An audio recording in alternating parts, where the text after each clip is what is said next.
တခါကအိုးလုတ်တဲ့သင်တန်းကြီးတစ်ခုမှာသင်တန်းဆရာက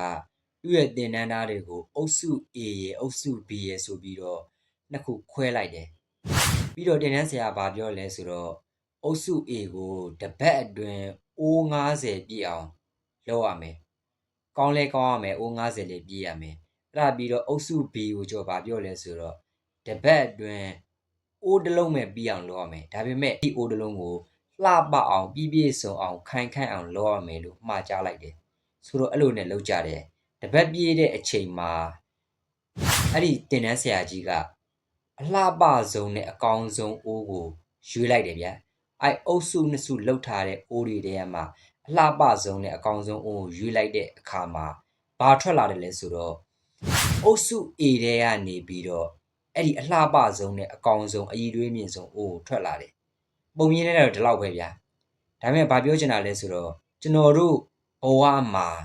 တခုခုလုပ်ရမယ်ဆိုရင်ပြည့်ပြည့်စုံမှလုပ်မယ်ဆိုတာထက်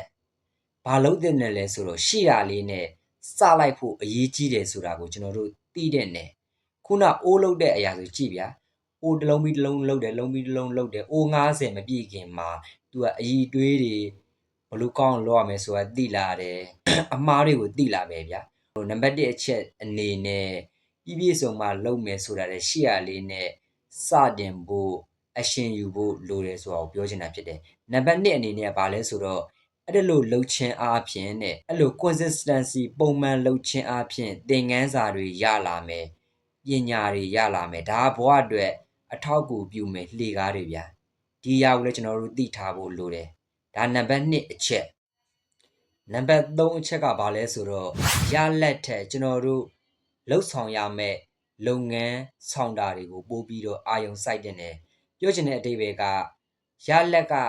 ဘာရလက်ထွက်လာမလဲဆိုတာထက်အဓိကအရေးကြီးတာကိုလုပ်ရမယ့်အလုပ်ကိုလုပ်နေတဲ့အချိန်မှာအာယုံစူးစိုက်မှုအပြည့်နဲ့လုပ်နိုင်ဖို့ကပို့ပြီးတော့အရေးကြီးတယ်ဆိုတော့တခါတလေမှာကျွန်တော်တို့ကရလက်တွေကိုအရန်အာယုံစိုက်နေတဲ့အတွက်အဓိကအရေးကြီးတဲ့ဒီလုပ်ငန်းဆောင်တာတွေကိုအာယုံမစိုက်နိုင်တဲ့အတွက်ကျွန်တော်တို့လိုချင်တဲ့ရလက်တွေထွက်မလာတာမျိုးတွေဖြစ်တတ်တယ်ဆိုတော့ကျွန်တော်တို့ကအရေးကြီးတာနဲ့အရေးမကြီးတာကိုပို့ပြီးတော့ခွဲခြားသိဖို့လိုတယ်အဲ့ဒါကြောင့်မို့လို့နောက်ဆုံးအချက်အနေနဲ့ပြောချင်တာကရလက်ထက်ပို့ပြီးအရေးကြီးတာကကျွန်တော်တို့လှုပ်ဆောင်ရမယ့်လုပ်ငန်းဆောင်တာ process ကိုပို့ပြီးအာယုံစိုက်ပြီးအစွမ်းကုန်အာယုံစိုက်ပြီးလုပ်တင်နေဆိုတာကိုပြောချင်တာဖြစ်ပါတယ်အဆုံးထိနားထောင်ပေးခဲ့တဲ့အတွက်အားလုံးကိုကျေးဇူးတင်ပါတယ်ဒီပုံမြင်လေးနဲ့ပတ်သက်ပြီးတော့အတွေးတစ်စုံတစ်ခုရမယ်လို့မျှော်လင့်ပါတယ်အတွေးတစ်စုံတစ်ခုရမယ်ဆိုရင် comment မှာမှတ်ချက်ပေးခဲ့လို့ရပါတယ်အားလုံးကျေးဇူးတင်ပါတယ်